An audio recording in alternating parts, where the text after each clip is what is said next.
My wife stood up at dinner, raised her glass, and smiled like she was giving a toast. Then she said, "I think I need a new husband. Mine is outdated." Everyone laughed, half out of shock, half because they didn't know what else to do. And my response was calm. "Congrats. You're single." I stood up, put my napkin on the table, and walked out. I didn't yell. I didn't argue. Because the moment a woman humiliates you publicly, she already made the decision in her head. All I did was make it official. My name is Evan Patterson. I'm 37, and I work as a senior mechanical engineer at a manufacturing plant in Ohio. I'm not flashy. I'm not the guy who wakes up and thinks, "How can I be the center of attention today?" I'm the guy who thinks, "How can I keep the system running so nobody gets hurt and the whole line doesn't collapse?" That's my personality in a sentence. Stable. Methodical. Predictable. And apparently, to my wife, that made me replaceable. The marriage looked perfect. From the outside I met Valentina at a charity event 7 years ago. She was magnetic, funny, loud in a good way, the kind of person who could walk into a room and make strangers feel like friends. I thought we balanced each other. She brought spontaneity. I brought structure. Classic opposites attract situation. We dated 2 years, got married, and she moved into my house. And yes, my house matters. I bought it 2 years before I even met her. 3 bedrooms, decent neighborhood, nothing fancy, but solid. Mortgage in my name. Deed in my name. Every payment from my account. When Valentina moved in, she started redecorating. Honestly, it helped. She made the place feel warmer. We hosted dinners. Took weekend trips. Did the happy married couple routine. But slowly, something shifted. It started with jokes. The type of jokes that sound harmless until you hear them over and over. She'd call me Mr. Spreadsheet around friends. She'd roll her eyes when I talked about work. She'd say, "Evan's idea of a wild night is paying bills early." People would laugh. I'd force a smile. And then she escalated. She started calling me her safe option. Not in a sweet way. In a way that sounded like I was a starter home she planned to sell later. When I tried to talk to her privately, she'd hit me with the same script every time: "You're too sensitive. It's just a joke. Relax." And for a while, I did. Because I believed marriage meant working through phases. Then she joined a new friend group. And that's when the comparison started. Suddenly, our life wasn't exciting enough. Our home was too suburban. My job was too boring. And her favorite line became, other husbands plan surprise trips. Other husbands bought luxury bags. Other husbands were hungry and ambitious. I didn't realize it at the time, but she wasn't asking me to grow. She was asking me to perform. For her friends. For her ego. For attention. And here's the part that makes me look stupid: I was paying for everything. Mortgage. Utilities. Groceries. Insurance. Vacations. Valentina worked part-time at a boutique, and her money went to her hair, nails, lunches, self-care. I didn't mind. I thought it was teamwork. But when one person carries real life, and the other only enjoys it, eventually, the person enjoying it starts to resent the person funding it. Because stability doesn't feel romantic when you don't know what struggle is. The dinner that changed everything: we had a monthly dinner tradition with 3 couples. Good people. Longtime friends. The kind of group where you talk about work, travel plans, life stuff. That night, we chose our usual Italian place. Valentina seemed energized. Like she was in the mood to perform. One of our friends asked me about a project I'd been leading, something that improved production output. I was proud of it. I started explaining it in simple terms. Valentina interrupted me mid-sentence. Loudly. "Oh my God, Evan. Nobody cares about your little machine talk." The table went silent. Then she laughed like she'd said something cute. I felt my face get hot. But before I could even respond, she raised her glass and said, honestly, "I think I need a new husband. This one's outdated." Then she turned to our friends and added, "It's like being married to a walking user manual." A couple people laughed out of discomfort. One guy stared at his plate like it might save him. One of the wives looked visibly angry. And Valentina just sat there smiling, enjoying the moment. That's when something in me clicked.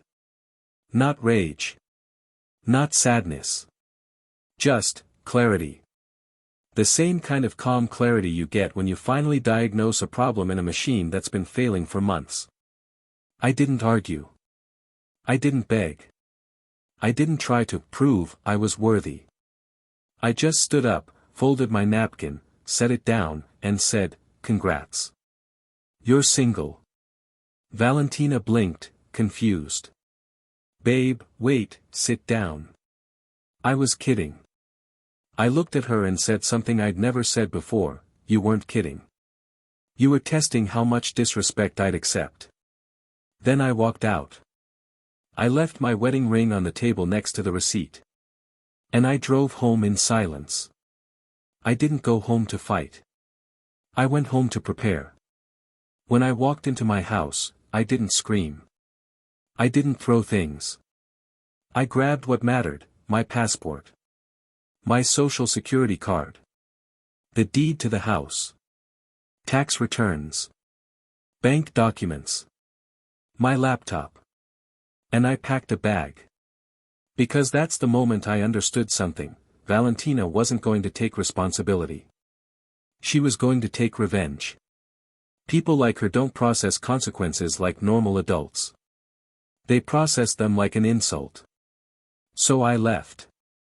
I checked into a quiet hotel and slept like I hadn't slept in months.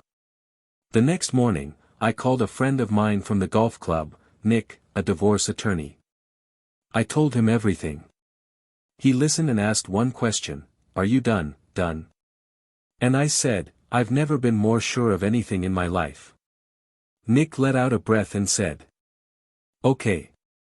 Then we move like she's going to turn ugly." The cheating truth came out, fast. Here's what shocked me, the humiliation wasn't the first betrayal. It was just the first time she did it in public. Within a week of me leaving, one of our mutual friends, someone Valentina thought was her girl, called me. Her voice was shaky. She said, "Evan. I didn't want to be the one to tell you. But you need to know."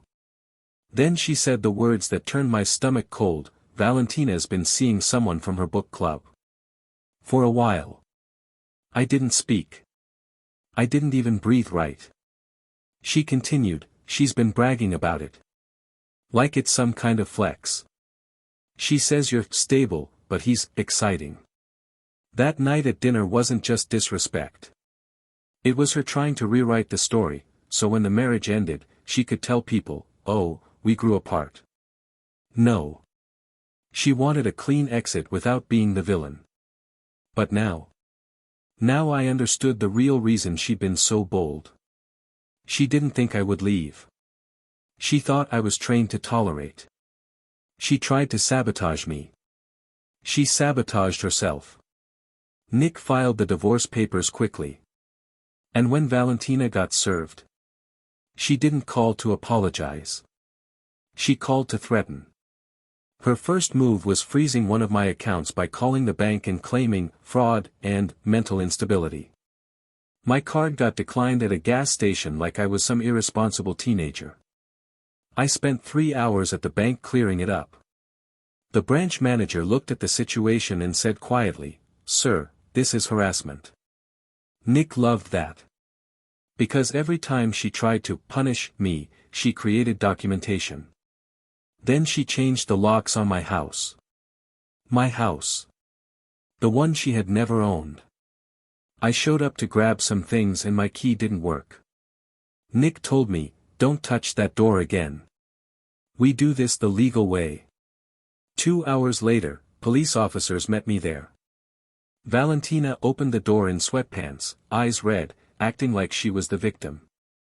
The officer asked her, "Ma'am, is your name on the deed?" She said, "No, but I live here." And the officer said something I'll never forget, "Living somewhere doesn't make it yours." They documented the changed locks. Then I walked into my garage, and saw my belongings stuffed into black trash bags like garbage. Tools my dad gave me. Photos from before her. My grandfather's watch. Trash bags. That's not just anger. That's a person trying to erase you. Nick filed for exclusive possession of the home immediately. And then came the court date. Court doesn't care about feelings. Court cares about facts. Valentina showed up with a cheap attorney and big confidence. She tried to claim she built that life with me. Nick walked in with receipts, statements, paperwork, years of it. Deed dated before I met her. Mortgage payments from my account only. Utilities. Insurance. Everything. Then Nick dropped the real bomb, witness statements from the dinner. 6 people confirming she humiliated me publicly. And then the sabotage after. The judge, an older woman with zero patience, looked over everything and said, "Mr. Patterson gets exclusive possession of the home." Then she looked at Valentina and said, "Any further interference with his accounts or property will be treated as contempt." Valentina's face went tight. Because for the first time in her life, she couldn't charm her way out. Then came the spousal support request. Valentina tried to claim she sacrificed her career. Nick showed her employment history. Same part-time job before marriage. During marriage. No career sacrifice, just comfort. The judge denied support. And Valentina snapped. She started crying and yelling about how unfair it was, how I was punishing her over a joke. The judge didn't blink. "You are experiencing consequences, not punishment." That was it. The final twist she didn't expect. 3 months after that dinner, the divorce finalized. Valentina got her car. Her personal items. Nothing else. No house. No support. No control. And the guy from the book club? He disappeared the moment her lifestyle wasn't funded anymore. Because, exciting, men love married women with stability. They don't love unemployed chaos with court problems. Last I heard, she moved back in with her mom and started working full-time for the first time in years. Meanwhile, I went back home. I repainted everything. I replaced the furniture. I removed every trace of her. And the crazy part is, my life got better fast. At work, I got promoted. My boss told me, "You seem sharper. More focused." Yeah.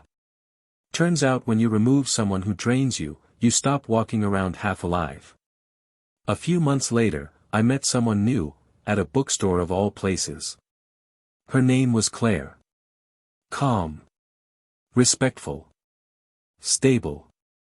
We went on a date and she asked about my past. I told her the short version. She said, "She sounds exhausting." I laughed and said, "She was." And that's when I realized, I didn't lose a wife. I lost a problem. Ending, some people think walking out is dramatic. But staying where you're disrespected?